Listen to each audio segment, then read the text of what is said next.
Hello and welcome to the VBA Jetpack course by TrumpExcel.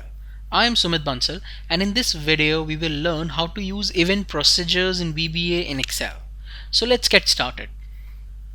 In VBA, you can run a code based on whether an event takes place or not. And an event could be anything such as adding a worksheet, deleting a worksheet, activating a worksheet. You can select a cell or you can double click on a cell, and all these are events.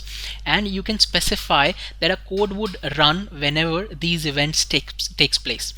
So let's do one thing. Let's first get into the editor mode. I would press Alt F11, and here event procedures do not go into the module, so I don't have to right click, go to insert and then insert a module.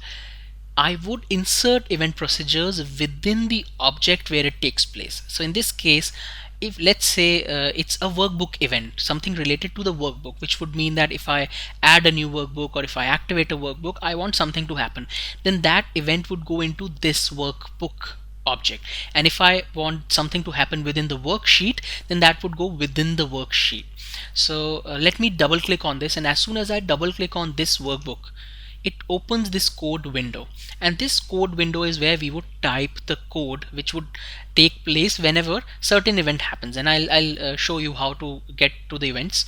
You can also change the name of this workbook if you want, and here I need to select the workbook, and as soon as I select the workbook, the first thing it does is it automatically enters these two lines. This is the default event, which is sub workbook open, and it would always start with private. It says workbook open. This event would take place whenever you open this workbook. And on the right here in this drop down, you have this entire range of events. So it begins with activate, after save, before close, before print, before save, open, close, all these things. So all these are events, and you can specify something needs to happen when this event occurs. So let's say we would go with the default one, where is what happens when we open this workbook. Let's say we want to display a message, which is message box, and let's say the message is welcome buddy. Now whenever we open this workbook, which is book 1, this message would be displayed. Now let's first save this workbook because it is not saved as of now. I would save it in the desktop, and here I would go to .xlsm because this has a macro, so I need to save it as an Excel macro enabled workbook. Now when I save this and I close this, I can reopen this workbook. So let me reopen this workbook. And as soon as I reopen this, the first thing I get is security warning, macros have been disabled, because this is my default macro settings. It disables all macros, but it shows this notification. I would say enable content, and see what happens as soon as I enable content. It shows me this pop-up, welcome buddy. Now this is a very simple example of opening a workbook. What you can do here is you can maybe have some instructions, or you can say go to worksheet 1 and then start filling in the details, or you can show any kind of pop-up. And it's not necessary that you need to show a pop-up. You can do many other things. You can maybe have a counter which counts how many times this workbook has been opened, and anything that you can do with normal VBA coding you can do with this event as well. So let's go through some other events that we can use. Let me press Alt F11, and let's say we would go for before close. Let me remove this, otherwise it'll be fired whenever we open it. I would select workbook, and here let's go to before close event. So in this case, let me delete the default one. In this case, let's say I want to show a message here, and let's say it's a timesheet. So I want to show the message, did you fill the timesheet, and it will display this message whenever I go on closing it. So let's see how it works. I close this, and as soon as I do this, it says did you fill the timesheet, and then it shows me this. Do you want to save these changes? Let's cancel this. The problem with this one is it's doing what we are asking it to do, but the problem here is that something needs to happen. So the user needs to answer, did you fill the timesheet? Yes I did. No I did not. So to do that, we would use this message box result. We would declare a variable result as VB message box result, and we have talked about this in the video where we talked about message boxes. So if you're not getting comfortable with this, I would suggest you go back and watch that video again. So what we are doing is we have declared this result as VB message box result variable, and now we would capture this result. But before that, what we need to do is we need to have those buttons yes, no. So we have the prompt here. As I press comma, it shows buttons. I would go down and I would select say VB question, because it's a question, and then I would add and I would say VB yes no. So if I come down, I have VB yes no. What this would do is it would show a question mark, and then it would show me two buttons, which is VB yes and VB no. And then I can simply record this result here in the result variable. So I would say message box, and now I need to put this in round brackets, and let's see what happens when we run this code. So I would try and close this. As soon as I do this, it says did you fill the timesheet, and here is the question mark, and I would say no, and then it says want to save your changes to book1.xlsm. Now again, the obvious problem is if I say yes, I have filled the timesheet, it's okay to close this. But when I say no, I have not filled the timesheet, then it shouldn't let me close this workbook, because I am required to do something which I have not done. So let's try and do that. Here what we would do is we would use an if statement, and we would say if result is equal to VB no, then we need to do a couple of things. First, we need to show him a pop-up which would say please go back and complete the timesheet, and we also want to disable this closing event. We don't want this to close, we want this to remain open. So what we would do is we would use this argument which is cancel as boolean, and what we can do is we can set cancel is equal to true, which would disable this event. So in this case, the event is closing this workbook, and it occurs before the workbook is closed, and if I set cancel to true, then it would not close this workbook. So let's come here, and here I would say cancel is equal to true, and then I would show a message box, please fill the time sheet, and now I would say end if. Now let's run this code. Let me copy this and let's run this code. So I would close this, I come here, I click on this close button. It says did you fill the timesheet? I say no. It says please fill the timesheet. I click OK, and nothing happens. Now you cannot close this workbook unless you say did you fill the timesheet? Yes. And when I say yes, then it shows me I want to save your changes to book1.xlsm. I save it and it gets closed. Let's go through this again. I open this workbook, and here I try and close it. It says did you fill the timesheet? I say no. It says please fill the timesheet. Okay, and it does not close. So this is how you can use these event procedures to either guide the user, give him these messages, or you can do a lot of stuff. Anything that you can do with coding, you can do with these events. I can change some values, I can restrict changing some values, and I can do a lot of stuff. Let me show you some other events as well within Workbook. And I would suggest you go through these events, try and play around with it so that you get a hang of how to use this. And there are other events as well. This is only Workbook. Then we would have worksheet events as well. So let's say I come here and I use the BeforePrint event. Let me delete this. And here I would suggest give a message box here. I would say again a simple thing, and I would say have you sanitized the data? And what we used to do in one of my companies is we had PowerPoint slides and Excel workbooks, and we used to sanitize the data so that we remove client names and we remove any confidential data. So what we are asking the user is, before the print event, we are asking have you sanitized the data? And let's go to print. Here when I print and I select this, it shows me this pop-up, have you sanitized the data? The problem here is that again it is only asking me something, and no matter what I do, it would still print if there is anything to print here. So again, you have to do the same thing that we did in the before close event, where you would ask a question, and then based on the question you can disable printing or you can enable printing. So these are things that you can do with workbook events. There are again a lot of other things that can be done. I suggest you just have a look at it, play with it, and if needed, go to the help menu and check what these are. So now let me delete this, and we'll talk about the worksheet events now. In this case, worksheet events would go into the worksheet. So we double clicked on workbook and then we had these workbook events. We would double click on worksheet, and here we would have the worksheet events.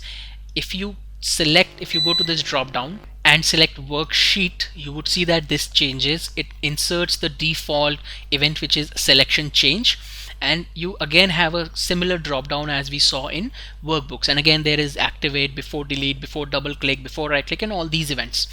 So let's check one of these events. Let me delete this, and we would select worksheet, and then we would go to maybe say activate event. So here I would select the activate event. Let me delete this, and now something should happen when we activate a worksheet, and in this case it would be sheet 1. So let's say we simply show a message which is the same thing, welcome buddy, and I would now close this. Now when I insert a new worksheet here, sheet 2, and then when I come back to sheet 1, it would show me this message box, and this would happen whenever I do it. Whenever this is activated, this would show me this message box. No matter if you're doing it within the workbook or you do it through VBA, this message would be shown. You can also add something to it, so you can say welcome ampersand, and I want to say welcome to this sheet name. So I would say welcome to and active sheet dot name. So now if I close this and I go back to sheet 2 and then I click on sheet 1 again, it says welcome to sheet 1. So you can play around with this, with the message boxes and with all these things. And let's see another example here. So let's say what we can do when you're say deleting one of the worksheets here. So we would come here and we would say before delete event. Something would happen before we delete it, and here we can show a message which says have you made a copy. And now when I come here and I try and delete this and I say delete, it would show me this message, have you made a copy? And then based on whether I click OK or not, it doesn't really matter because I haven't specified anything, but it shows me this message box, and when I click OK, it deletes that worksheet. So what you can do is, in case you want someone to be sure that they have made a copy, you can have that code where if they say no, then you can simply copy this worksheet, make a copy of it, and then delete this one. Let's double click on sheet 2 and let's write our events here in this worksheet. Here I would come to this drop down and select worksheet, and as soon as I select worksheet, it enters SelectionChange event, and we will see how this event works. So what I'm trying to do here is that whenever I change the selection, in this case A1 is selected, but whenever I select say A2, I want the selected cell to get colored in green. So here say I select B1, then I want this cell to get colored in green. So to do that, we would use the SelectionChange event. This event takes this argument which is target as range, which means that wherever I make a selection, so let's say it's B1, then B1 becomes the target, and that is a range. Similarly, I can select a range of cells, and that would be the target. So in this case, let's say I write this code, target dot interior dot color is equal to VB green. Now what this would do is, whenever I select any cell, that would be the target, and the interior dot color property would change to VB green. Let's see how it works. I select A1, it gets green, it gets colored in green. I select any cells in the worksheet and they get a green color as the background. I select a range of cells and it also gets colored in green. Let me select all the cells by pressing Ctrl A, and everything becomes green. And now let me come here and remove this color. Let's go back to the VB editor. I would press Alt F11, and here let's say I don't want to color everything or every cell here. Wherever I click, I don't want that to get colored in green. I want to restrict this event. So in this case, I want to restrict it to A1 to C10, which means that if I click or I change the selection within this range, only then these cells should get colored, not the cells outside this range. So to do that, we would have to use an if condition, and we would say if target dot row is less than equal to 10 and target dot column is less than equal to 3, which means that if it is among these 3 columns and within these 3 columns, it should be the first 10 cells.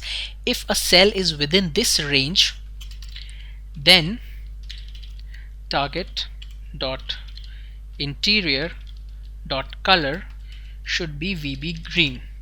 And now I would end this statement. Now let's see what happens. I go back to the worksheet, and here I select cell A1. It gets colored in green. I select A5 and any cell within this range. Even if I select a range of cells, these get colored in green. But if I select any cell outside this range, say A11, B11 or D1, D2 here, then these do not get colored in green. There is one problem, however, in this case. If I select these 2 cells, say C1, C2, and I extend this selection, then this entire selection gets colored in green, which is not what I wanted. I wanted this coloring of cells to be restricted to A1 to C10. But it happens because when we have active cell here in C1, it checks for the active cell, and then when active cell qualifies the condition, it colors the entire selection. And we don't want that. So to avoid that, we would have to go through each and every cell in this selection, which would be, if I select say this entire thing, it should go through each and every cell and it should check whether this is within the range, it is colored green, this is in the range, it is colored green, but this is not, so this should not get colored in green. So to go through each cell, we would use a loop which would be for each loop. And here the first thing I want to do is I need to declare a variable. I would declare it as say cell selection, and this would be as a range. And now I would use the for each loop. We covered for each loop in one of the previous videos. If you're getting confused with this, I would suggest you go back to that video and watch it again. And the way this loop works is for each cell selection in target. And in this case, if say target is a single cell, then it would be run only once. But if target is say a range of cells, then it would be run for as many times as many cells are there within this range. And here, let me close this loop. I would say next selection. Now within this loop, I would have an if condition, and I would say if cell selection dot row is less than equal to 10 and cell selection dot column is less than equal to 3, then cell selection dot interior dot color is equal to VB green. And we would end this if condition. We would say end if. Now what happens is it would go through each cell in this collection. It would check for this condition. If this condition is true, it colors it green, otherwise it does not color it green. So what happens is, let's see here, I click here, it gets, oops, there's a syntax error here. I need to make it end. Okay, now when I click here, it gets colored in green. I click here, it gets colored in green. I select this range and I extend it. Only these 2 cells get colored in green and not the remaining cells, because it went through the conditions one cell at a time, and then it found these to be meeting the criteria and these did not. So these did not get colored, but these did. Now let me show you a practical example of using this. We would go to sheet 2 here, and here I have these activities listed here. These could be, say, items from a to-do list or a checklist, and what we need to do here is we need to check off these items, and I'll show you how to do it with double click event. Here, when you double click on this cell, as of now it gets into the edit mode, but what we want is that when we double click on this, I want a strike through format to be applied to this cell, which means that it gets checked off, and when I double click on it again, that format should go away. So this is something that I use in to-do list, where I have these activities and I need to get rid of an activity, or I need to mark an activity as completed. I would simply double click on it and it gets a strike through format and it is marked as completed. So let's see how to do this. I would press Alt F11, and here let's go to sheet 2. Let's first remove this event code, and let's go to sheet 2, and here we would write the code, and the event here would be before double click. So I select worksheet, it automatically enters this, but I need to select before double click event, which is this one. I would remove this code, and here I would write a simple line of code, and it would be, before we write the code, there is one thing I need to mention. Here there are two arguments. First is target as range. So here the target would be the cell that we select, and since we are double clicking, then it could only be a single cell. And cancel as boolean, which means that as of now cancel is equal to true. If I double click on a cell, I get into the edit mode, it does what it is supposed to do.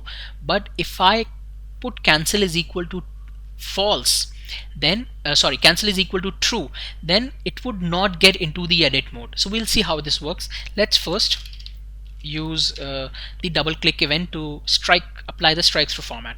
I would come here and I would say if target dot row is less than equal to 5 and target dot column is equal to 1, then, and here we would say target dot font dot strike through is equal to true, and we would end the if condition.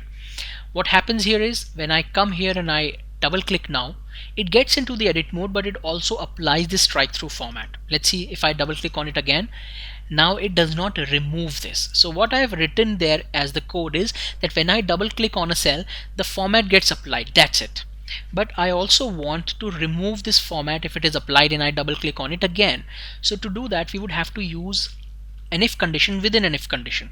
So I would say if this format, which is target.font.strike-through is equal to true, which it has already been applied, then make it false, which is remove it, else it should be true. And now I would end this if condition. What it would do is when it sees that it is within the range, row number is less than or equal to 5 and column is equal to 1, it checks whether the strike through format has already been applied. If it has been applied, it removes it, else it applies it. So let's come back here. I double click on get groceries, it gets into the edit mode, but this format gets applied. I come back here to call mom, I double click and it gets removed, so the format goes away. Now the last thing that I want to do here is I don't want to get this into the edit mode, so I would have to change this cancel property, change the value of cancel to true.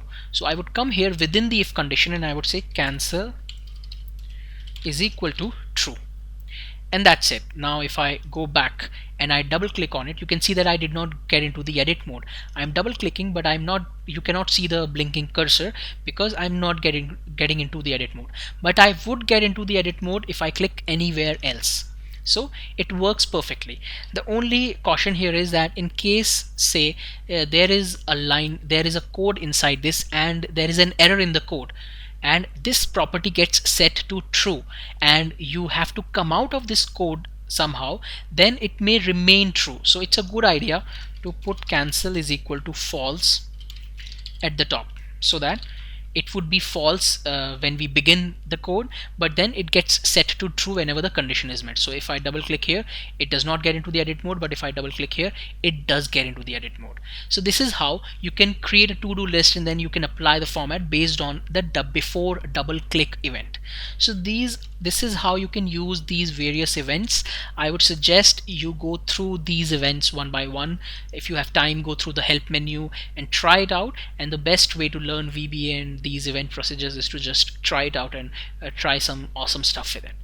So that's it in this video. I hope you found this useful. Thank you and have a nice day.